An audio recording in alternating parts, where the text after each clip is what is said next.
Assalamualaikum warahmatullahi wabarakatuh.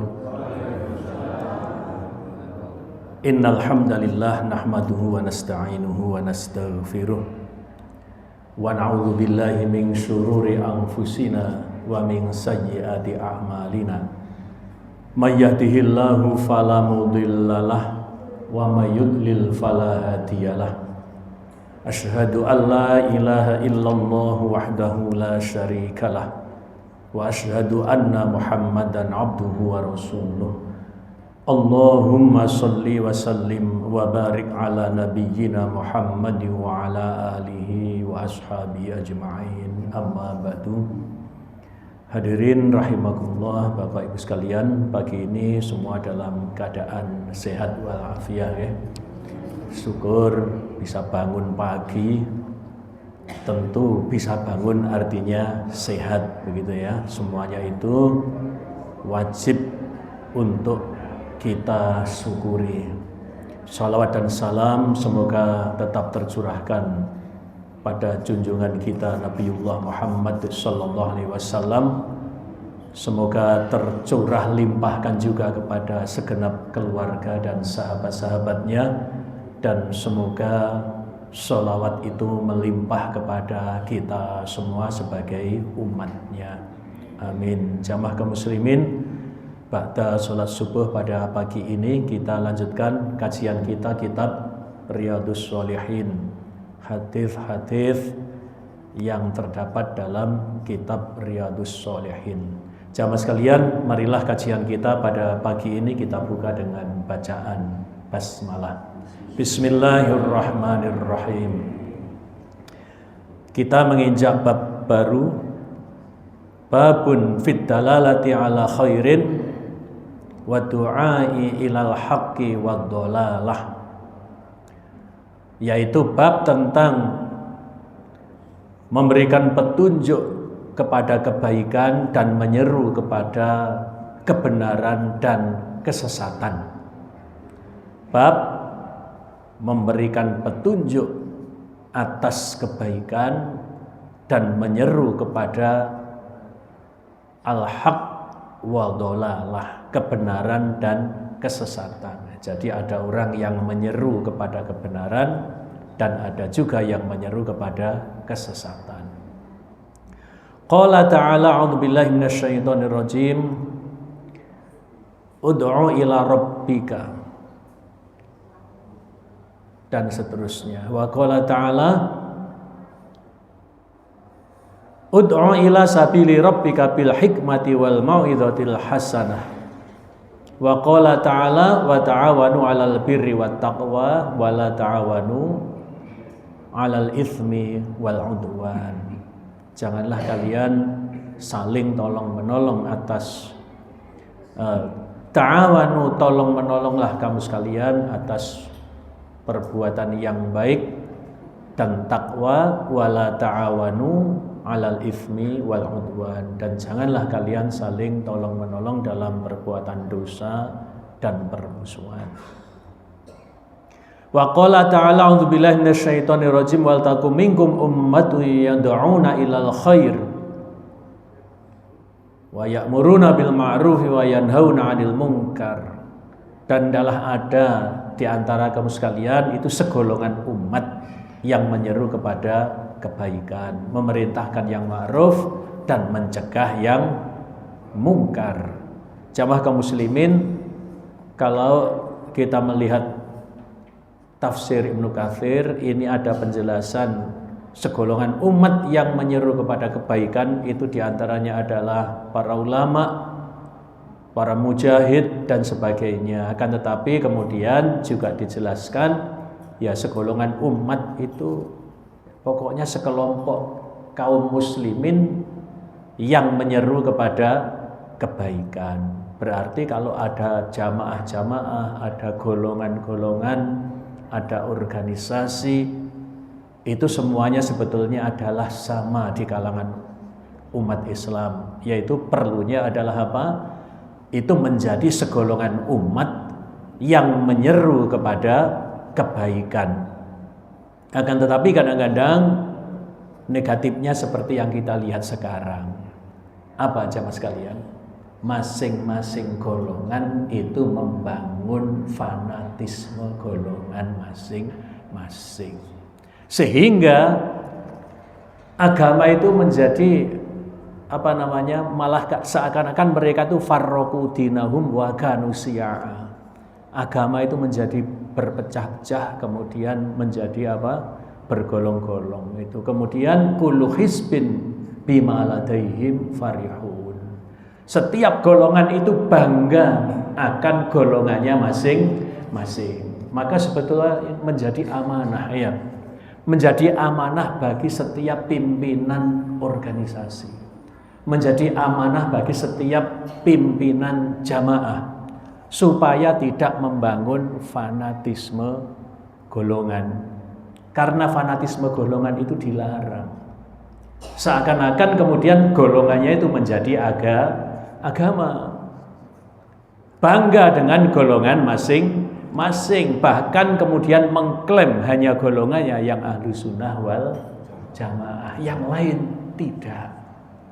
Nah, seperti itu bahayanya. Maka jamaah kaum muslimin, mestinya semua golongan yang ada dalam tubuh umat Islam ini terinspirasi dari surat Ali Imran ayat 104 ini. Mestinya semuanya itu adalah satu. Masing-masing adalah segolongan umat yang menyeru kepada kebaikan. Jangan sampai kemudian sekarang yang kita lihat apa? Bukan antar agama saja. Dalam satu agama saling mencaci maki.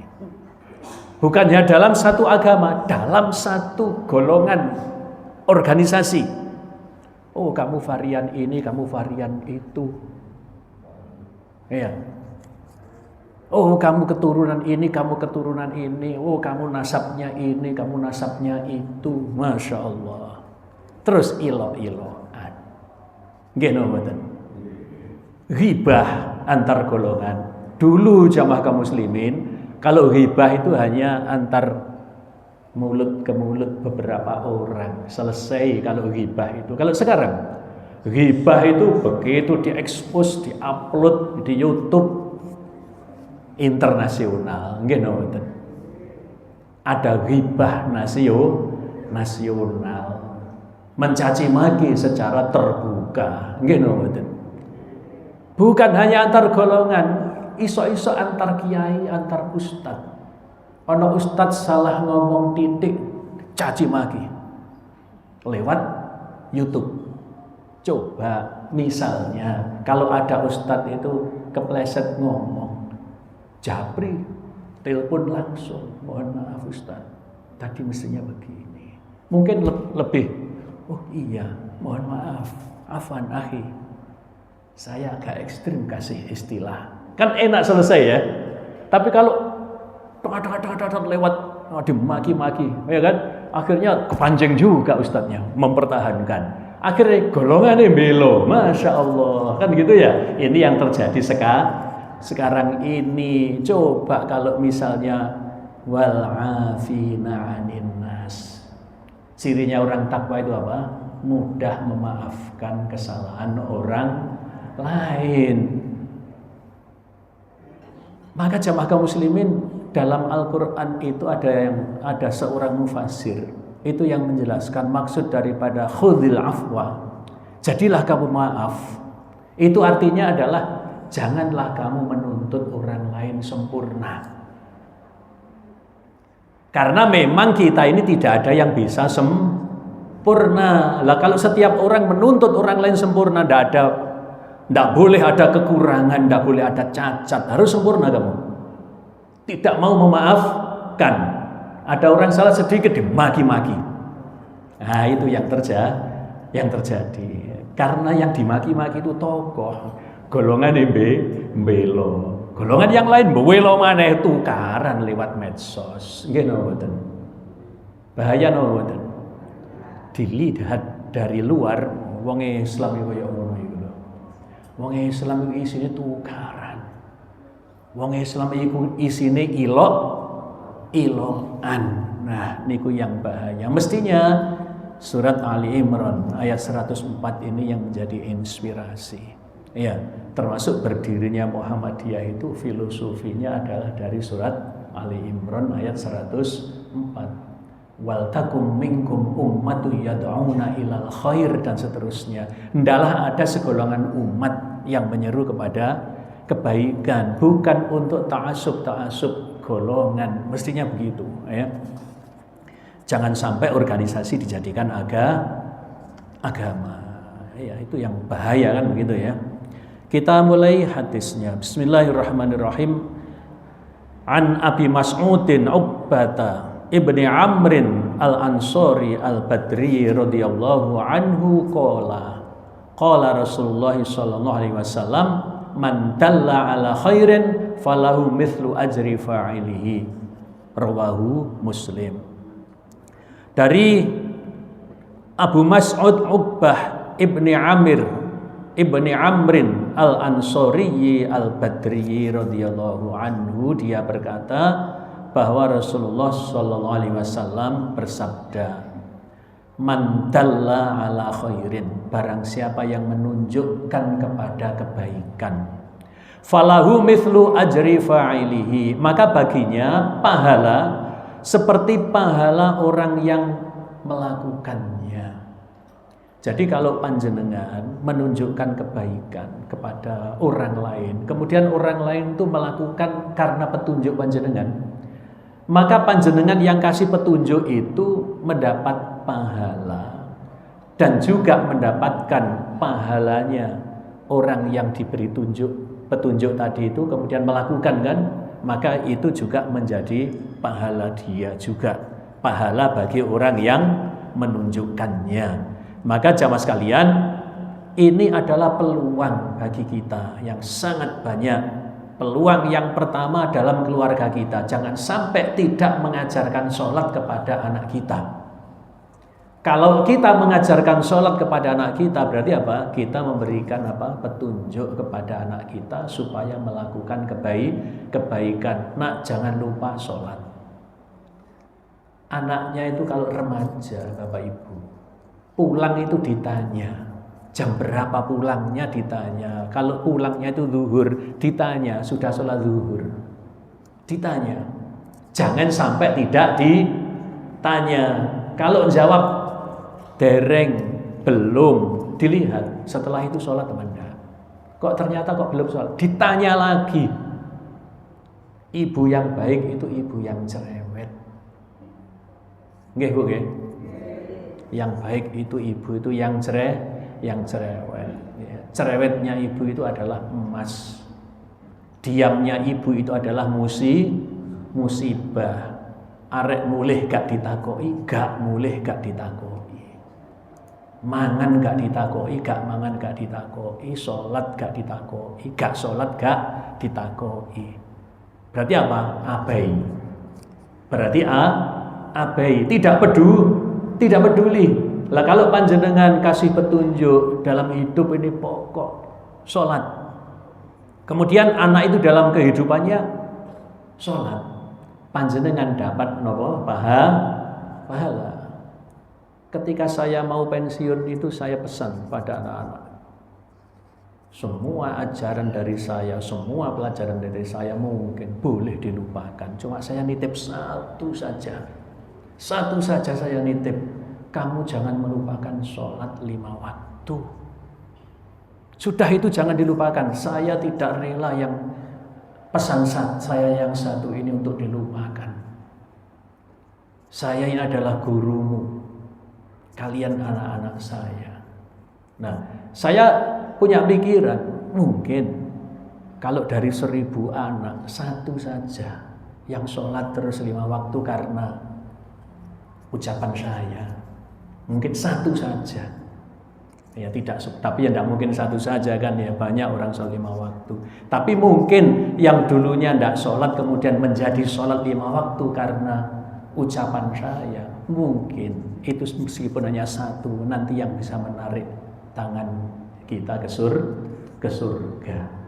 Maka di sini mandala ala khairin, itu ya, barang siapa yang menunjukkan kepada kebaikan, maka baginya pahala seperti apa? Pahala orang yang melakukannya. Hadis yang kedua, wa an Abi Hurairah radhiyallahu anhu anna Rasulullah sallallahu alaihi wasallam qala man da'a ila hudan kana lahu minal ajri mithlu ujuri man tabi'ahu la yanqusu dzalika min ujurihim syai'a wa man da'a ila dolalatin kana alaihi minal ithmi mithlu athami man tabi'ahu la yanqusu dzalika min athamihim syai'a. Rawahu Muslim. Bahaya juga ini ya. Coba kita terjemahkan dari Abu Hurairah radhiyallahu anhu bahwasanya Rasulullah sallallahu alaihi wasallam bersabda, apa? Man da'a ila hudan. Barang siapa yang menyeru kepada petunjuk, kana lahu minal ajri mithlu ujuri man tabi'ahu. Maka baginya mendapatkan pahala mithlu ujuri man tabi'ahu, seperti pahalanya orang yang mengikutinya. Jadi orang yang menyeru kepada petunjuk itu mendapatkan pahala seperti pahalanya orang-orang yang mengikutinya. La yanqusu dzalika min ujurihim syai'a, dengan tidak mengurangi pahalanya orang yang mengikuti itu sedikit pun. Jadi pahalanya Masya Allah ya, orang yang diberikan petunjuk itu melakukan, maka yang memberikan petunjuk mendapatkan pahalanya orang yang melakukan petunjuknya itu. Tapi sebaliknya ini bahaya ya. Wa man da'a ila dolalatin, dan barang siapa yang menyuruh kepada kesesatan, kana alaihi minal ithmi mithlu athami man tabi'ahu la yanqusu dzalika min athamihim syai'a. Dan barang siapa yang menyeru kepada kesesatan, maka baginya dosa minal ithmi mithlu athami ya. Dia mendapatkan dosa seperti dosanya man tabi'ahu, dosanya orang yang mengikutinya. La yanqusu dzalika min athamihim syai'a, dengan tidak mengurangi dosanya orang-orang yang melakukannya itu sedikit pun. Jadi bisa dosanya jariyah. Jamaah kaum muslimin, contohnya apa ini? Ya orang yang mengajak kepada orang lain berbuat dosa. Contoh, mencari rezeki dengan haram. Wis kon kerja cek angel-angel ngene lho. Terus yang ditunjukkan itu haram. Misalnya dengan cara riba. Atau dengan cara curang. Kemudian dia tuh ngikuti saran orang yang menyarankan supaya kerja dengan curang tadi itu. Maka selama kehidupannya dia kerja itu terus. Maka yang mengajak yang pertama tadi itu juga mendapatkan dosanya orang yang melakukannya itu. Abot napa mboten? Abot. Nggih wong dosa ora melu nglakoni tapi melu dosa. Aku hanya nunjukkan tok. Wis kon kerja iki lho. Tapi curang. Kon kerja iki lho, tapi riba. Saya tidak melakukannya. Saya tidak ikut melakukan kerja itu.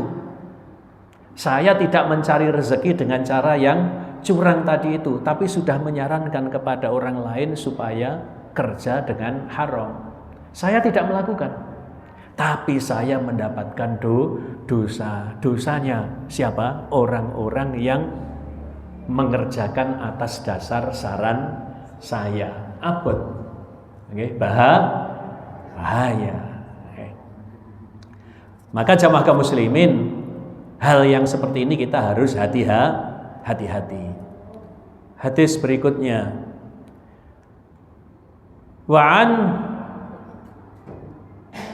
Abil Abbas Sahl bin Sa'din As-Sa'idi radhiyallahu anhu anna Rasulullah sallallahu alaihi wasallam qala yauma Khaibar la'u'tiyanna ar-rayata ghadan rajulan yaftahullahu ala yadayhi yuhibbullaha wa rasulahu wa yuhibbullahu wa rasuluhu fabatan nasu yadukuna lailatahum ayyuhum yu'taha falamma asbahan nasu ghadau ala rasulillahi sallallahu alaihi wasallam kulluhum yarju ayyu'taha faqala aina ali ibn abi thalib faqila ya rasulullah huwa yastaki ainaihi qala fa arsilu ilaihi fa utiya bihi fabasaqa Rasulullah sallallahu alaihi wasallam fi ainaihi wa da'a lahu faburi'a hatta ka'allam yakun bihi waja'un fa'atahu ar-rayah faqala Aliyun radhiyallahu anhu ya Rasulullah uqatiluhum hatta yakunu mithlana qala unfudh ala rislika hatta tangzila bisahatihim thumma ad'uhum ilal islam wa akhbirhum bima yajibu alaihim min haqqillahi ta'ala fihi fa wallahi la ayyahdiyallahu bika rajulan wahidan khairul laka min humrin na'ami muttafaqun alaih. Dari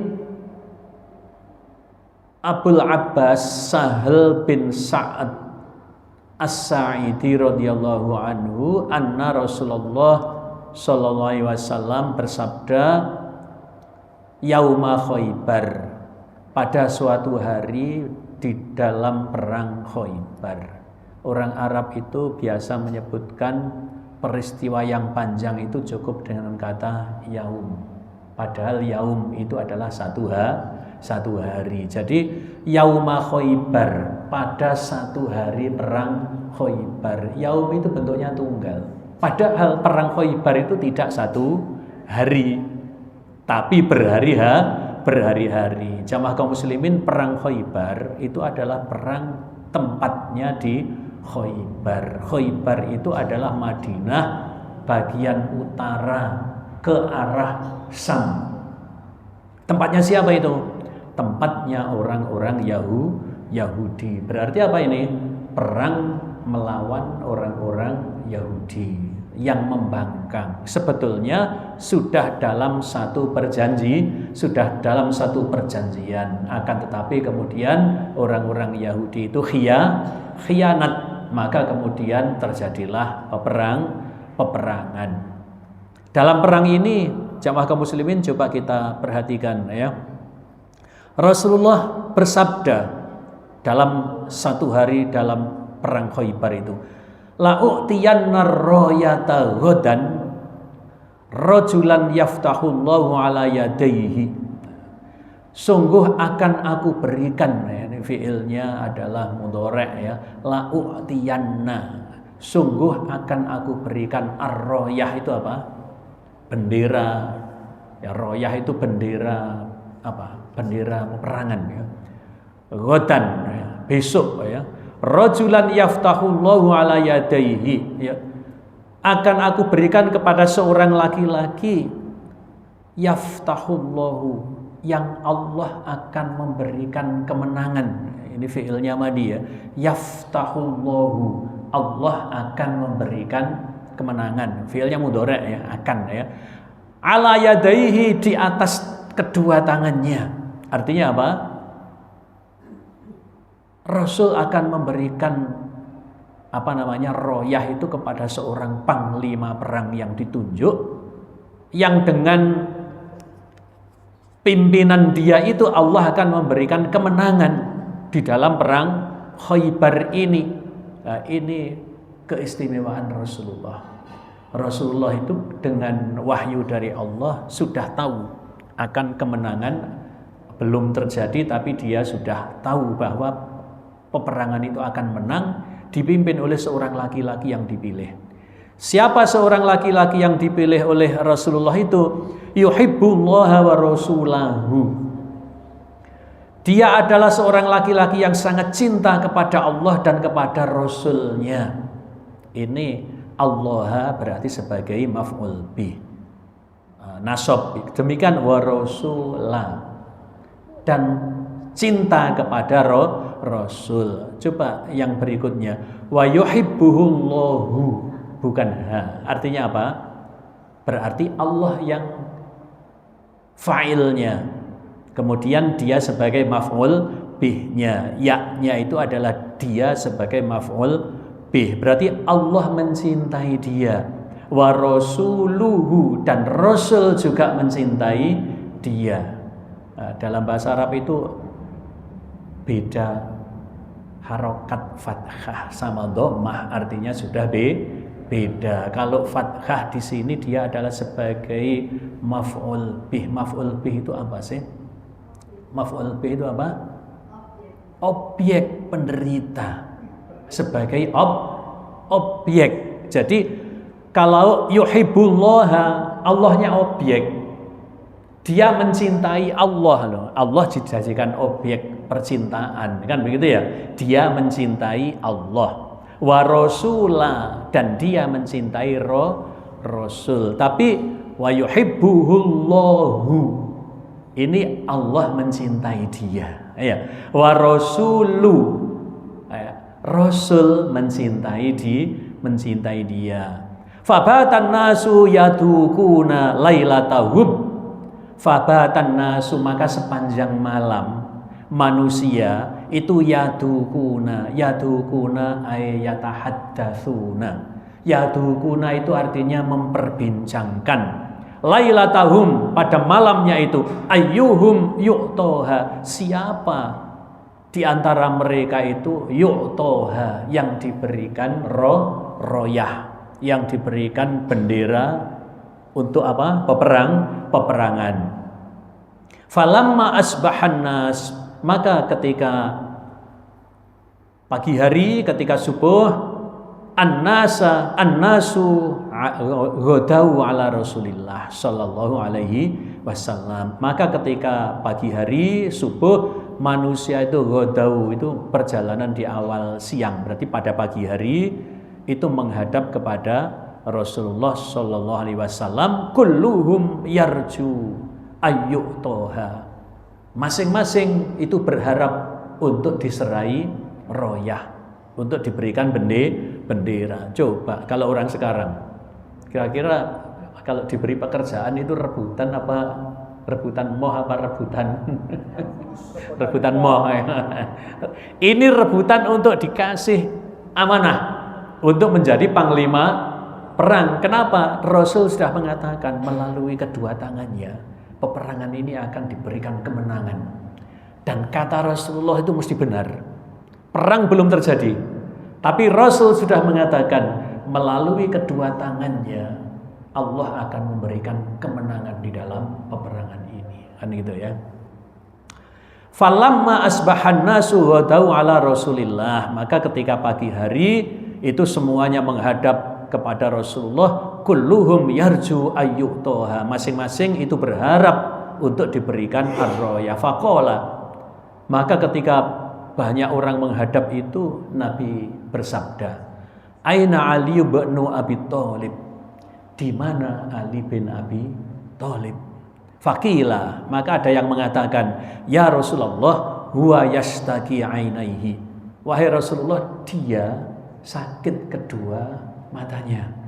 Qala fa'arsilu ilaih, Nabi menjawab, utuslah seorang utusan kepadanya. Fa'utiya bihi, maka datanglah utusan itu bersama bihi, dengan Ali. Jadi utusan itu kemudian marani Ali entah di mana di Khaybar itu ya, untuk menghadap kepada Rasulullah. Fabasoko Rasulullah sallallahu alaihi wasallam. Fabasoko itu apa? Diidoni. Maka Nabi meludahi ya, fi ainaihi, pada kedua matanya. Matanya siapa? Matanya Ali bin Abi Thalib. Wa da'alahu, dan dia berdoa untuknya. Masya Allah jamaah kaum muslimin, Rasul mengobati kedua mata Ali dengan ludahnya. Kemudian wada'alahu, dia berdoa untuknya, untuk lahu siapa? Ali bin Abi Thalib. Fabari'a hatta ka'allam yakun bihi waja'un, maka sembuhlah Nabi diberikan mukjizat oleh Allah, bisa menyembuhkan penyakit dengan izin Allah. Kalau nggak dengan izin Allah ya nggak bisa, kan begitu ya. Maka sembuhlah hatta ka'alam yakun bihi waja'un, sehingga seakan-akan tidak pernah sakit. Jadi Ali bin Abi Thalib itu setelah diberi ludahnya Nabi, diludahi oleh Nabi kedua matanya, itu sembuh hatta ka'alam yakun bihi waja'un, sehingga seakan-akan dia tidak pernah sakit. Jadi motone wabang itu mari diusap ludahnya Rasulullah tadi seperti tidak pernah sakit, langsung bekasnya nggak ada. Ya. Fa'atohur royah, maka kemudian diberikan kepadanya ar-royah, bendera. Ya, dulu pernah terjadi perdebatan di media sosial ya tentang royah itu ya. Royah itu warnanya apa, kan begitu ya? Karena ada pembakaran bendera yang berkalimat la ilaha illallah Muhammadur Rasulullah di Jakarta saat itu ya, maka kemudian geger kan itu ya. Kemudian perdebatan royah itu apa kan itu ya. Saat itu Ustadz Felix ya yang memberikan keterangan royah itu dengan sangat akurat ya. Bahkan dia pernah melihat royah, katanya begitu ya. Faqala Aliyun radhiyallahu anhu, maka bersabda Rasulullah faqala Aliyun radhiyallahu anhu, maka berkata Ali radhiyallahu anhu, ya Rasulullah, uqatiluhum, wahai Rasulullah, akankah aku memerangi mereka hatta yakunu mithlana, sehingga mereka itu menjadi seperti kita. Artinya apa? Menjadi muslim semua. Wahai Rasulullah, akankah aku perangi mereka itu sehingga mereka menjadi seperti kita? Wahai Rasulullah, apakah aku memerangi mereka itu sampai mereka itu masuk Islam? Qala, Nabi bersabda, unfud ala rislika, berangkatlah dengan hati-hati, berangkatlah dengan tenang. Ini maksud daripada unfud ala rislika, berangkatlah dengan hati-hati, laksanakan tugas. Jadi tidak usah kemerongsong di dalam peperangan. Hatta tanzila bisahatihim, sehingga tanzila, kamu sampai bisahatihim, itu di wilayah mereka. Sehingga ketika kamu sampai di wilayah mereka, tsummad'uhum ilal Islam, kemudian ud'uhum ilal Islam, kemudian serulah mereka itu kepada Islam. Wa akhbirhum, dan berikanlah kabar kepada mereka, bima yajibu alaihim min haqqillah, yaitu kewajiban-kewajiban atas mereka dari hak-hak Allah Ta'ala. Jamaah kaum muslimin rahimakumullah, ternyata benar dengan peperangan yang dipimpin oleh Ali bin Abi Thalib, perang Khaybar ini mengalami kemenangan. Maka kemudian kalau zaman dulu jamaah kaum muslimin, peperangan itu malah zaman kuno-kuno. Itu kalau yang kalah perang itu ditawan, itu otomatis menjadi milik, seperti harta rampasan, jadi budak. Jadi orang-orang yang kalah perang itu otomatis kalau nggak bisa menebus dirinya, tidak bisa membebaskan dirinya, itu menjadi budak. Lah di antaranya jamaah kaum muslimin, dalam perang Khaybar ini yang menjadi tawanannya selain yang mati, itu kan yang kalah kan ditawan ya. Itu adalah wanita cantik janda umur 18 tahun. Kira-kira janda kembang apa tidak? Janda kembang.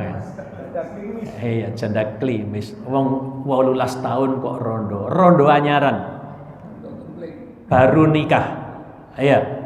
Umurnya 18 tahun, namanya Sofiyah binti Huyai. Orangnya cantik. Nah, ketika ditawan, maka kemudian dihadapkan kepada Rasulullah, ditanya oleh Rasulullah, Sofiyah binti Huyai, kamu bebas, saya bebaskan, kemudian saya kembalikan ke kaummu, atau kamu saya nikahi.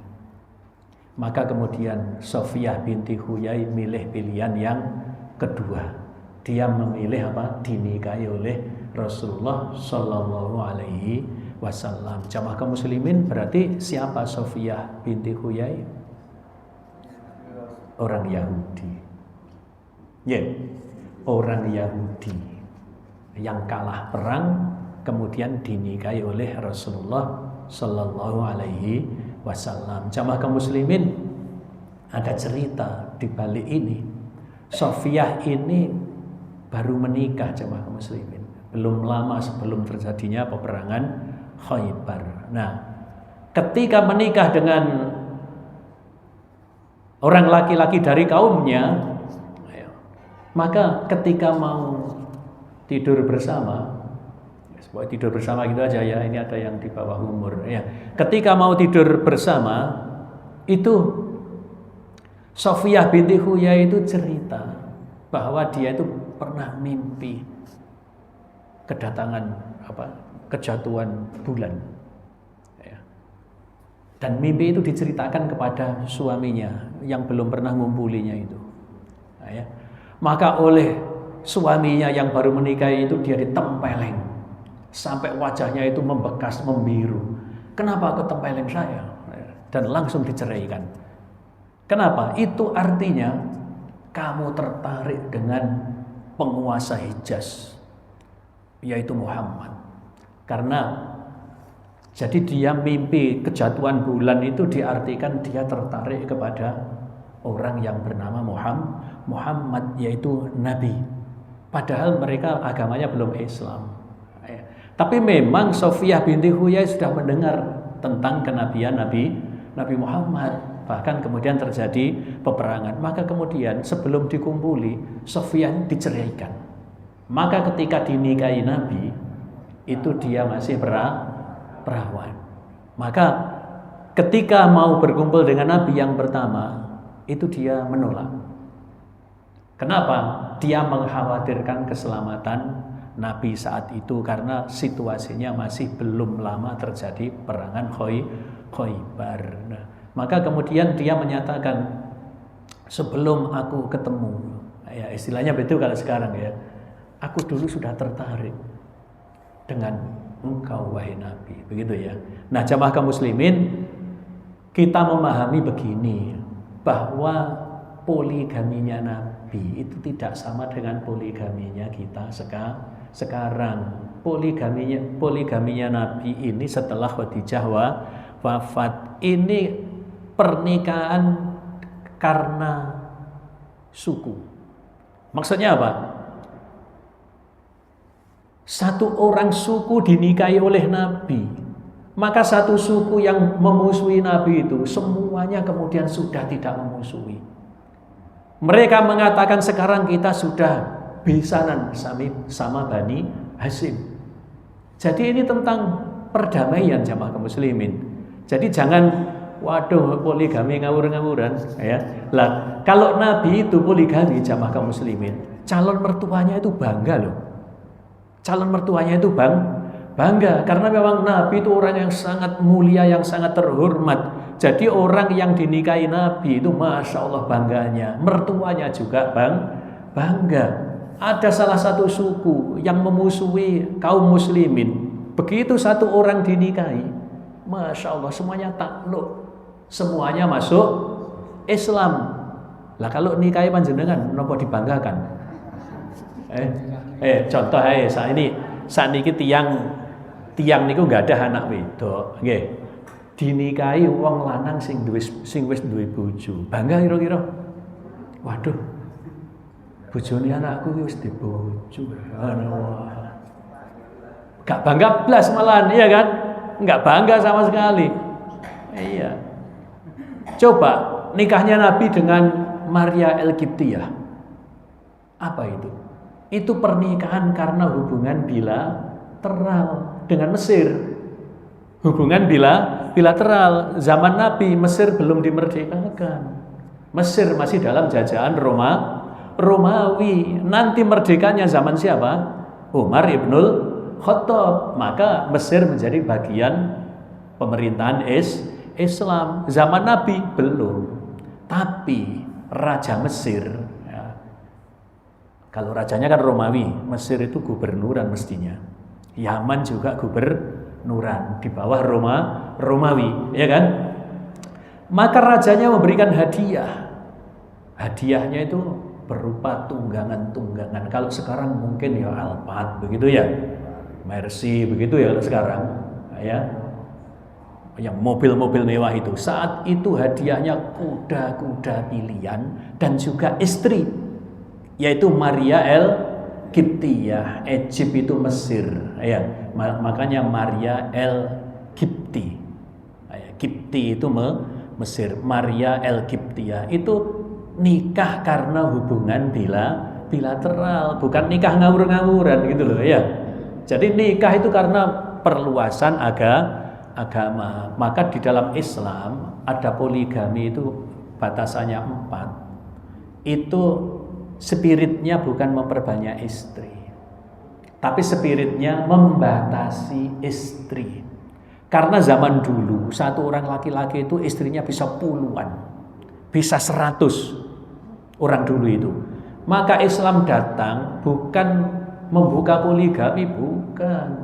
Islam datang itu membatasi poligami, membatasi maksimal 4. Itu kalau terjadi apa-apa, yang penting adil, gitu ya. Kemudian ketika Ali diberikan royah tadi itu, diberikan pesan, berangkatlah dengan hati-hati sampai di wilayah mereka, serulah mereka kepada Islam dan berikanlah kabar kepada mereka tentang kewajiban-kewajiban mereka terhadap Allah Ta'ala. Lah, pesan yang relevan dengan tema ini adalah apa? Nabi bersabda di ujung hadis ini, "Fa wallahi la ayyahdiyallahu bika rajulan wahidan khairul laka min khumurin na'ami." Muttafaqun alaih. Rasul kemudian bersabda kepada Ali bin Abi Thalib, "Fa wallahi, maka demi Allah, la ayyahdiyallahu bika rajulan wahidan." Jikalau engkau bisa memberikan petunjuk, kamu bisa memberikan petunjuk kepada seorang laki-laki saja, khairul laka min humurin na'ami, itu lebih baik daripada mendapatkan unta merah. Jamaah kaum muslimin, unta merah itu artinya apa ya? Unta pilihan, wis raja kaya sing paling utama. Jadi zaman itu namanya raja kaya itu ya unta. Tunggangan yang paling baik ya unta. Maka kalau memberikan petunjuk kepada seorang saja itu lebih baik daripada mendapatkan unta pilihan. Maksudnya begitu. Maka jamaah kaum muslimin, kalau Ali bin Abi Thalib kemudian menang dalam perang Khaybar, apakah yang diislamkan satu orang? Tidak. Padahal satu orang saja yang diislamkan itu lebih baik daripada mendapatkan unta pilihan. Padahal yang diislamkan sak Khaybar. Maka kemudian jamaah kaum muslimin, harta rampasannya perang Khaybar itu banyak. Bukan hanya harta rampasan berupa tunggangan perang sak peralatannya, akan tetapi juga tanah-tanah di Khaybar itu menjadi milik umat Islam, itu menjadi harta rampasan perang. Nabi kekayaannya banyak, Abu Bakar kekayaannya banyak. Akan tetapi, apakah Nabi meninggalkan warisan harta banyak? Apakah Abu Bakar meninggalkan tanah-tanah di Khaybar? Tidak, jamaah kaum muslimin. Maka ketika Fatimah itu bertanya, Fatimah itu putri Rasulullah yang paling kecil, yang kemudian pernah terjadi dengan Ali, tapi selamat semua kita, husnudzan kepada semua ahlul bait, itu termasuk Fatimah dan Ali pernah perang, tapi itu hanya cekcok antara mertua dan menantu saja. Habis itu baik. Tapi pernah perang. Perang apa namanya? Perang Jamal. Oke, perang Jamal. Nah, saat itu Fatimah pernah menanyakan kekayaannya Nabi atau kekayaannya Abu Bakar. Kepada Abu Bakar ya, bertanya kepada Abu Bakar karena khalifahnya adalah Abu Bakar. Abu Bakar menangis. Wahai Fatimah, kekayaan itu sudah nggak ada semuanya. Semua sudah dihibahkan. Semua sudah diwakafkan. Coba kalau panjenengan kira-kira. Ya mewakafkan ya sebagian kan gitu ya. Tapi ternyata Nabi wafat hanya meninggalkan 2 yang sangat berharga, yaitu kitabullah wa sunnatihi. Itu kekayaan yang paling utama yang ditinggalkan oleh Rasulullah Shallallahu Alaihi Wasallam. Jamaah kaum muslimin, ini hadis yang ketiga. Sebetulnya masih ada satu lagi ya, yang menunjukkan tentang pahala juga. Jadi jamaah kaum muslimin, betapa hebatnya pahala memberikan petunjuk kebaikan. Jadi kalau panjenengan itu ngajari sholat sunnah misalnya, sehingga orang itu melakukan sholat sunnah, dapat pahala panjenengan.